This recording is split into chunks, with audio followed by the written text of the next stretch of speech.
virtual good was with MUDs, basically multi-user dungeons, long time ago. So I'm really dating myself. But then I used to work for Atari, so I'm already dating. I remember I bought for like $5 like some virtual sword, and I know it was Avalon or something. Like I forget because I tried all these different MUDs, and it was such a good deal. I thought $5, and now I could do all this stuff in a text-based game that basically had nothing else to offer except the time sink. And that was my first experience.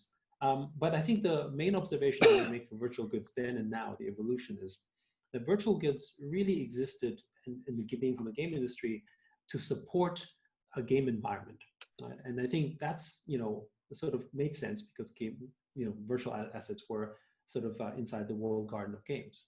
But what I think what becomes really interesting now, and where I think virtual sort of goods and assets will go, is that I think game environments in the future could possibly become containers of value for these assets instead, because that's something you get to keep and move, right?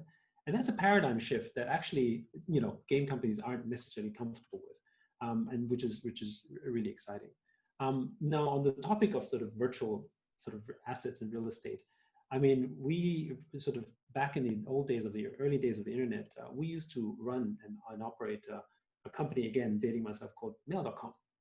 And with Mail.com, we owned domain names like Japan.com and like World.com. And, it was basically buying virtual real estate because it was a destination. We thought people would go there because of the domain name. And in the beginning, that worked, right? And then, of course, nowadays, people probably don't care.